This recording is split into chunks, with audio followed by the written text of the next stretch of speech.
College ക്യാമ്പസിൽ കിരണിനെ അറിയാത്തവർ ആരുമില്ല. ക്ലാസ്സിൽ ഒന്നാമൻ. കളിക്കളത്തിലും കലോത്സവ വേദിയിലും അവനെ കാണാം. വളരെ ഊർജ്ജസ്വലനായ ചെറുപ്പക്കാരനായിരുന്നു കിരൺ. അതേ ക്ലാസ്സിൽ കിരണിനൊരു എതിരാളിയുണ്ടായിരുന്നു, ലക്ഷ്മി. അധികം ആരോടും മിണ്ടാത്ത പ്രകൃതം. നൃത്തമായിരുന്നു അവളുടെ ജീവൻ. വലിയ വീട്ടിലെ പെണ്ണായതുകൊണ്ട് മറ്റുള്ളവരോട് അവൾക്ക് പുച്ഛമായിരുന്നു. കലോത്സവത്തിന്റെ പ്രാക്ടീസ് ഹാളിൽ കിരൺ വലിയ ശബ്ദത്തിൽ പാട്ടുവെച്ചു. അടുത്ത മുറിയിൽ പ്രാക്ടീസ് ചെയ്തുകൊണ്ട് നിന്നിരുന്ന ലക്ഷ്മിയുടെ താളം തെറ്റി ചുവടുകൾ പിഴച്ചു. അവൾ പതുക്കെ തിരിഞ്ഞു.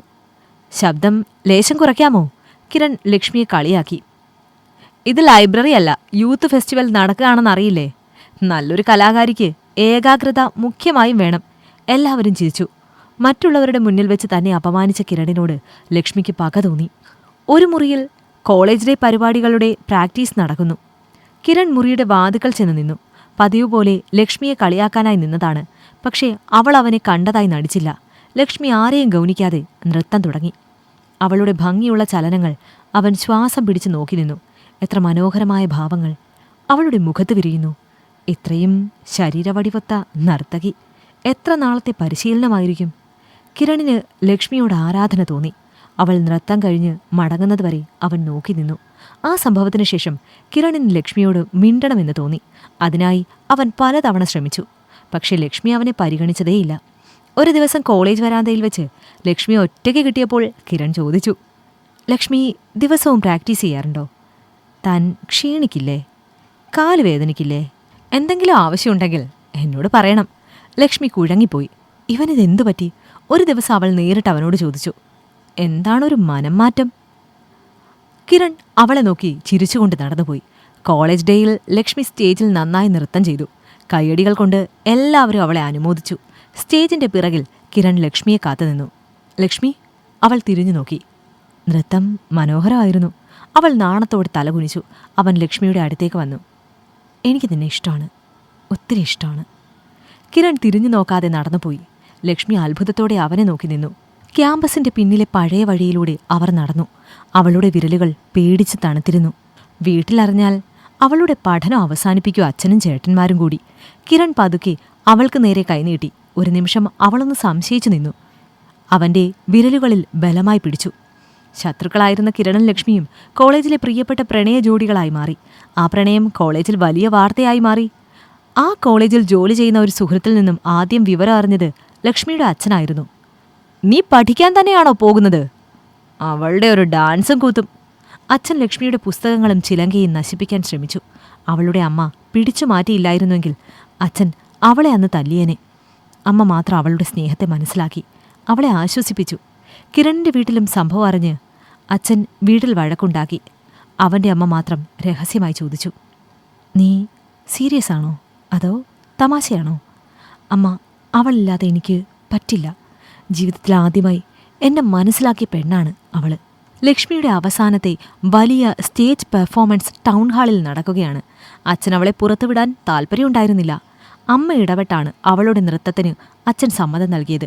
അവൾക്കന്ന് ആദ്യമായി സ്റ്റേജിൽ കയറാൻ ഭയം തോന്നി. എന്നെക്കൊണ്ട് നൃത്തം ചെയ്യാൻ പറ്റുമോ അമ്മേ? അവൾ അമ്മയോട് ചോദിച്ചു. പക്ഷേ പിറകിൽ നിന്നും കിരണാണ് മറുപടി പറഞ്ഞത്. ഇന്നത്തെ നൃത്തം നിന്റെ ജീവിത വിജയമാണ്.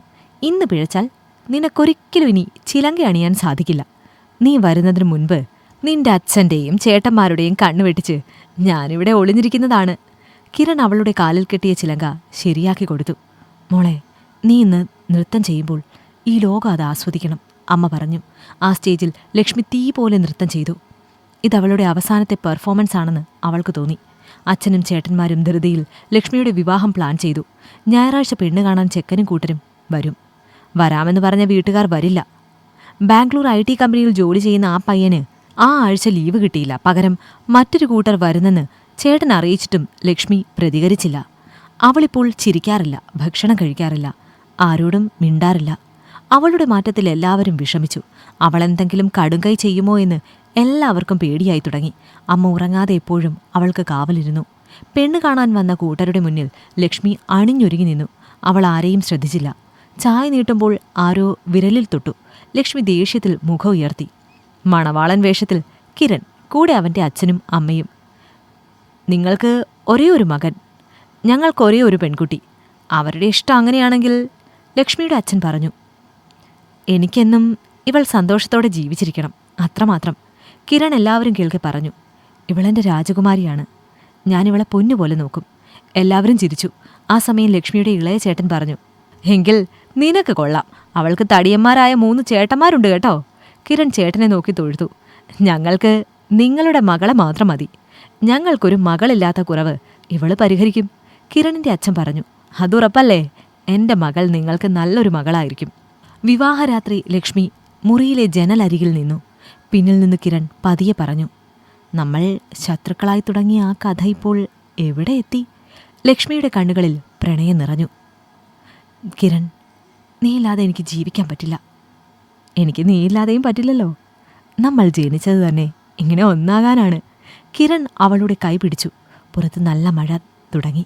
കിരണിൻ്റെ നെഞ്ചിലെ ചൂട് പറ്റി ലക്ഷ്മി അവനെ ചേർന്ന് നിന്നു. ഈ കഥ നിങ്ങൾക്കിഷ്ടമായെങ്കിൽ ലൈക്ക് ചെയ്യൂ. നിങ്ങളുടെ അഭിപ്രായങ്ങൾ കമൻ്റായി രേഖപ്പെടുത്തൂ. കൂടുതൽ കഥകൾ കേൾക്കാൻ ഈ ചാനൽ സബ്സ്ക്രൈബ് ചെയ്യൂ.